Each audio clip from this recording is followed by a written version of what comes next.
কোনো গোল হজম না করেই বাংলাদেশকে হারানোর লক্ষ্য নির্ধারণ করেছে ইন্ডিয়া। হামজা জামালদের বিপক্ষে মাঠে নামার আগে নিজেদের প্রস্তুত করে রাখছে সুনীল ছেত্রীরা। ১৯ মার্চ মালদ্বীপের বিপক্ষে একটা প্রীতি ম্যাচ খেলবে তারা। দুইটা ম্যাচই শিলংয়ের জওহরলাল নেহেরু স্টেডিয়ামে খেলবে ইন্ডিয়া। সিনিয়র ডিফেন্ডার সন্দেশ ঝিঙ্গাং বলছেন, আমাদের মূল লক্ষ্য বাংলাদেশের ম্যাচে ফলাফল অর্জন করা, কারণ এটি আমাদের এশিয়ান কাপ বাছাই পর্বে ভালো শুরু দেবে এবং আমি মনে করি এর আগে 10 দিনের প্রশিক্ষণ, মালদ্বীপের বিপক্ষে প্রীতি ম্যাচ আমাদের প্রস্তুতিতে ব্যাপকভাবে সহায়তা করবে।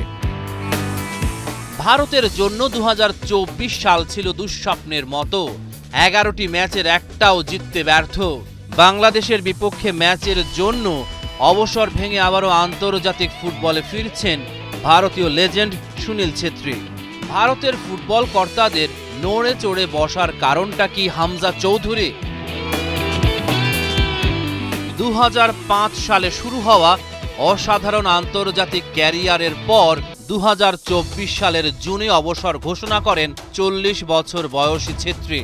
কিন্তু 40-এও নন চাল সে। ঘরোয়া ফুটবলে একের পর এক গোল করে চলেছে। 2024-25 আইএসএল মৌসুমে তিনি 24 ম্যাচে 12টি গোল করেছেন। আসরে দ্বিতীয় সর্বোচ্চ স্কোরার এবং শীর্ষ ভারতীয় স্কোরার হয়েছেন। প্রধান কোচ মানোলো মার্কেজ ছেত্রীকে জাতীয় দলে ফিরে আসতে রাজি করানোর পেছনের যুক্তি ব্যাখ্যা করেছেন।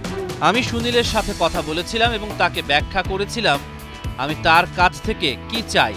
তার বয়স 40 বছর কিনা তা বিবেচ্য নয়। জাতীয় দলের ভালো ফর্মে থাকা খেলোয়াড়দের প্রয়োজন। আমাদের এমন খেলোয়াড় প্রয়োজন যারা গোল করতে পারে। এশিয়ান কাপ বাছাই পর্বে বাংলাদেশ, ভারত, হংকং এবং সিঙ্গাপুর সি গ্রুপে। শীর্ষ দলই মহাদেশীয় টুর্নামেন্টে স্থান পাবে। রহমান পেয়ার, ৭১।